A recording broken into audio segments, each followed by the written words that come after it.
राधे राधे, जय श्री कृष्णा। पिछले एपिसोड में यानी कि तीसरे भाग में आप लोगों ने सुना कि चंद्रहास को दुष्ट बुद्धि, जिसका असल में नाम दृष्ट बुद्धि था, कुंतलपुर के राजा का मंत्री जो चंद्रहास को मारने की आज्ञा दिया था, वह दुष्ट बुद्धि के मंत्रियों सैनिकों ने उसे एक अंगुली काट कर और उसे छोड़ दिया।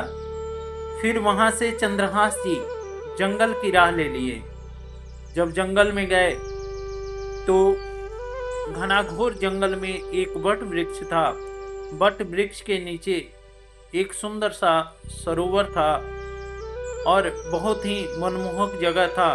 फल फूल के वृक्ष भी थे। भगवान श्री कृष्ण की भक्ति करने के लिए उससे अच्छा जगह चंद्रहास को नहीं लगा। देखिए, चंद्रहास जी मात्र अभी 6 या 7 साल के हुए हैं। चंद्रहास जी के मन में भगवान श्री कृष्ण की इतनी भक्ति देव ऋषि नारद जी के गुरु तत्व से हुआ। उन्होंने उन्हें अपना शिष्य बनाया, भगवान की आराधना प्रेरणा सब कुछ सिखाया, जिसके कारण चंद्रहास जी अब नित्य प्रति भगवान की भक्ति करने लगे। अब आगे की कथा आती है कि उस जंगल के एक तरफ कुंतलपुर और दूसरी तरफ दूसरे छोर पर चंद्रावती नाम का एक नगर बसा हुआ था। उस नगर का राजा जो थे वह निसंतान थे और वह भक्ति भाव भगवान की पूजा आराधना, अपने प्रजा की देखभाल, न्यायप्रिय राजा थे। अपने गुरु से पूछे कि हे गुरुजी, क्या मेरे भाग्य में संतान सुख लिखा है? तो गुरुजी बोले कि देखो राजन, मैं सत्य कहूँ तो आपको संतान सुख नहीं है, हाँ उसका उपाय जरूर है। वो बोले चंद्रावती की राजा कि आप उपाय बताइए, हम उपाय करेंगे। तो राजा के कहने पर गुरुजी बोले कि एक अनुष्ठान करना है और वह अनुष्ठान करने के बाद आप जंगल में जाएंगे। जंगल में वट वृक्ष के नीचे जो भी बैठा होगा आप उसे लेकर आएंगे और उसे आप गोद लेंगे, जिससे आपका भावी राजा बनेगा। आप उसे ही अपना संतान मानकर गोद ले लीजिए, वही आपका चंद्रावती का राजा बनेगा। वहाँ से राजा सुबह उठे, स्नान किए, ध्यान किए, पूजन किए, सब चीज़ करके गुरु को बुलाए, पूजन पाठ सब चीज़ हुआ और वहाँ से पति पत्नी नंगे पांव वहाँ से अपने राज्य से उस जंगल के तरफ चल दिए। जंगल में जब वो पहुँचे तो वहाँ पर वट वृक्ष के नीचे एक सुंदर सा बालक, जिसको देखते ही मनमोहन स्वरूप भगवान श्री कृष्ण के जैसा ही स्वरूप था चंद्रहास जी का। इतना सुंदर थे कि उन्हें देखकर कोई भी ललायित हो जाता था। वे आकर उस बालक को ध्यान से जगाए, बोले कि हे बालक, आप किसके पुत्र हैं? कौन आपके माता पिता हैं? वे बोले भगवान श्री कृष्ण मेरे पिता हैं, भगवान श्री कृष्ण मेरी माता हैं, भगवान श्री कृष्ण का हृदय ही मेरा घर है। और इस प्रकार वह जाप करने लगे। तो वो बोले चंद्रावती की राजा कि हे पुत्र, आप मेरी संतान बनना स्वीकार करेंगे? चंद्रहास जी सोचने लगे। वे कुछ भी नहीं जानते थे। वे देव ऋषि नारद जी उनको बोले थे कि अगर कोई भी संकट पड़े, कोई भी कष्ट पड़े, कोई भी बात पूछनी हो, आप मुझे याद कीजिएगा, मैं आपके सामने प्रकट हो जाऊंगा। चंद्रहास जी मन ही मन अपने गुरु का आराधना किए, स्मरण किए और अदृश्य रूप में देवऋषि नारद उनके सामने प्रकट हो गए। और चंद्रहास जी ने पूछा कि गुरुवर देखिए, यहाँ पर ये राजा हमें गोद लेना चाहते हैं, आपकी क्या आज्ञा है। नारद जी बोले कि हे पुत्र, आप इनके संतान बनना स्वीकार कर लीजिए और आगे का राह इन्हीं से आपको प्राप्त होगा। गुरु आज्ञा को सिरोधार्य कर चंद्रहास जी बोले कि ऐसे तो मेरे पिता भगवान श्री कृष्ण हैं, माता मेरी भगवान श्री कृष्ण हैं, परंतु मैं आपको अपना पिता के रूप में स्वीकार करता हूँ।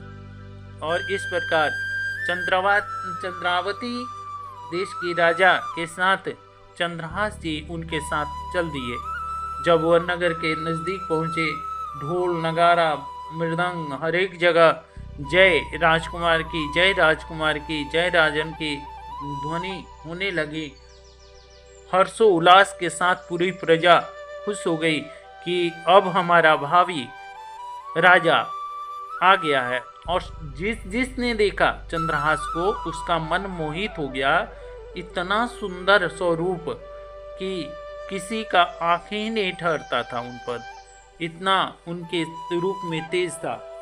जब चंद्रावती के राजा ने उनको ले जाकर अपने गुरु से पूछकर और उनको युवराज पद पर स्थापित किया, तब इधर कुंतलपुर के राजा को यह बात उनके गुप्तचरों द्वारा प्राप्त हो गया।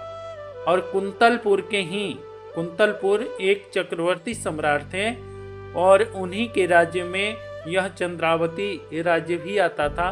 वह मंत्री को दृष्ट बुद्धि को बुलाए, बोले कि हे दृष्ट बुद्धि, देखो यह चंद्रावती के राजा ने अभी तक साल भर का कर भी नहीं दिया, न हमसे मिलने आए और मिलने भी नहीं आए, और वे तुरंत वहां से चले गए।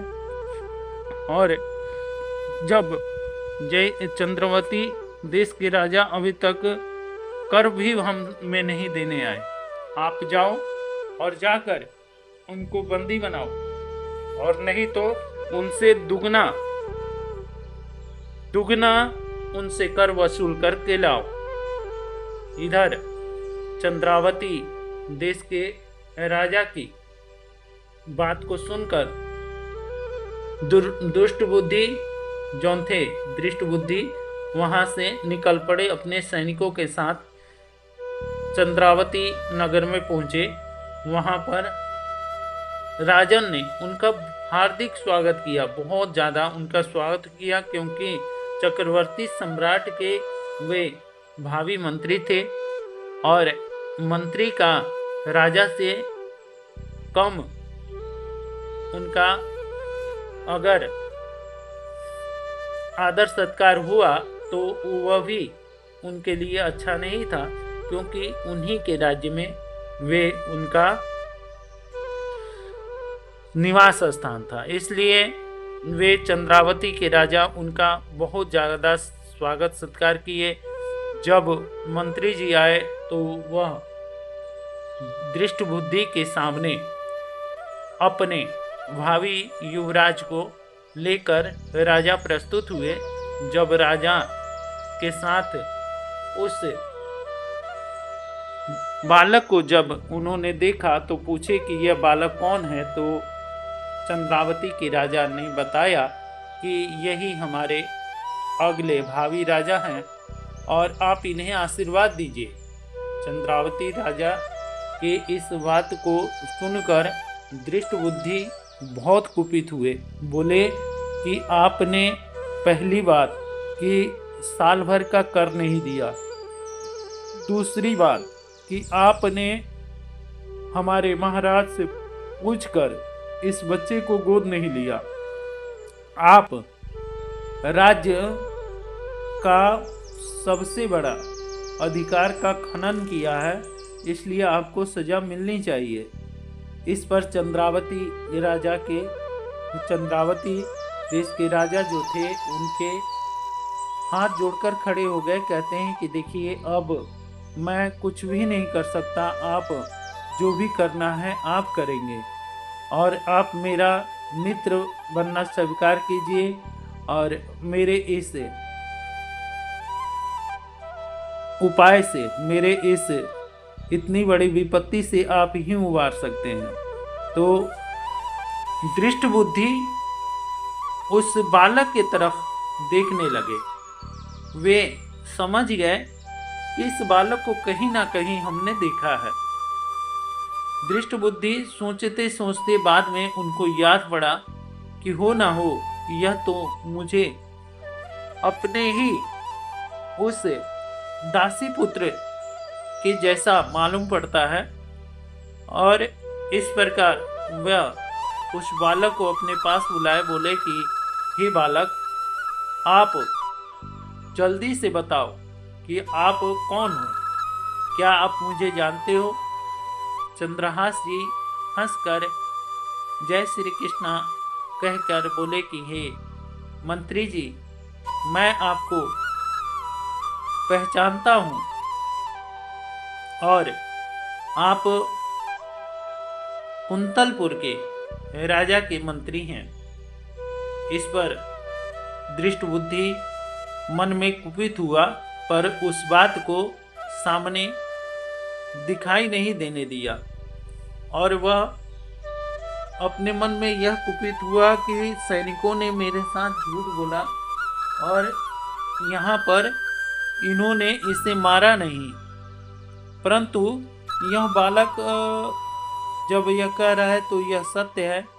यहाँ पर फिर से एक षड्यंत्र रचा दृष्ट बुद्धि ने। दृष्ट बुद्धि अब समझ गया था और उसने तुरंत अपने कर कमलों से एक चिट्ठी लिखी और चिट्ठी में लिखा कि अपने पुत्र को, उसने चिट्ठी लिखी, उसमें लिखा कि हे मदन, मैं तुम्हारा पुत्र दृष्ट बुद्धि तुम्हें यह आज्ञा प्रदान करता हूँ कि जिसके हाथों यह चिट्ठी पत्र तुम्हें प्राप्त हो, तुम बिना सोचे समझे, बिना कुछ कहे, किसी को बुलाए, आप इसको विष देकर मार देना। यह तुम्हारे पिता दृष्ट बुद्धि की आज्ञा है। उन्होंने अपना साइन कर दिया, सिग्नेचर कर दिया और साथ में वहाँ पर राजसी मुहर भी लगा दिया कुंतलपुर का, और बोले कि हे राजन, चंद्रावती के राजा से बोले कि हे राजन, अब तो आप देशद्रोही हुए, आप हमारे राजा के द्रोही हुए। वैसे तो सजा आपको मिलनी चाहिए, परंतु हमारे राजा बड़े उदार चित्त वाले हैं। अगर आप यह बालक को मैं यह चिट्ठी दे देता हूँ और यह चिट्ठी ले जाकर अगर यह राजा को देते हैं तो बालक को देखकर कहीं उनका मन द्रवित हो जाए और यह आपके अपराध को वह क्षमा कर दे। आप न जाइए, मैं आपका मित्र हूँ, दृष्ट बुद्धि कह रहा है। देखिए, मन में अभी भी उस चंद्रहास के प्रति उनकी मन में द्रविता की जगह पर इतना सुंदर बालक को भी देखकर द्रवित न होकर अभी भी उनके प्रति छल कपट भरा हुआ है। क्योंकि कहते हैं कि जब भगवान जिसको जैसा चाहे वैसा बना सकते हैं, तो देखिए कि उस बालक को देखकर कोई भी उन पर मोहित हो जाता था, पर यह उस बालक को देखकर यानी चंद्रहास को देखकर कभी भी जब भी देखा उसने उन पर षड्यंत्र ही रचना चाहा। और ऊपर से कि गालव ऋषि ने उन्हें बताया भी था कि यही बालक इनके पुत्री के योग्य है, तो इस बात से वह और भी चिढ़ गए थे और यह बात को असत्य करने के लिए उन्होंने फिर से चंद्रहास को षड्यंत्र के द्वारा मरवाने की फिर से कोशिश करने लगे और वहां से वह लेकर उस चिट्ठी को चंद्रहास के हाथों दे दिए। बोले कि हे बालक, आप जाओ और आप मेरे पुत्र को जानते हो ना, आप मदन को लेकर पहले इस चिट्ठी को मदन को दीजिएगा। मदन को लेकर ही आप राजा के पास जाइएगा और राजा आपका सभी संकटों से निदान कर देंगे। इस प्रकार वह कहकर वहाँ से वह चिट्ठी उस बालक को दे दिया। चंद्रावती के राजा ने भी उन्हें आज्ञा दे दी कि हे बालक, आप जाइए और कुंतलपुर के राजा से मिलकर आइए और जो भी उनकी आज्ञा हो वह हमें सुनाइए। आगे की कथा फिर से आपको अगर सुननी है तो मैं आपको अगले भाग में फिर से सुनाऊंगा, क्योंकि यह कथा बहुत ही बड़ा है और मैं नहीं चाहता कि आप लोग ज़्यादा से ज़्यादा बड़ी कथा को आप सुने, परंतु आप कथा को जब शुरू से अंत तक सुनेंगे तभी आप लोगों को कथा प्राप्त होगी और कथा का पूरी भावना पता लगेगा।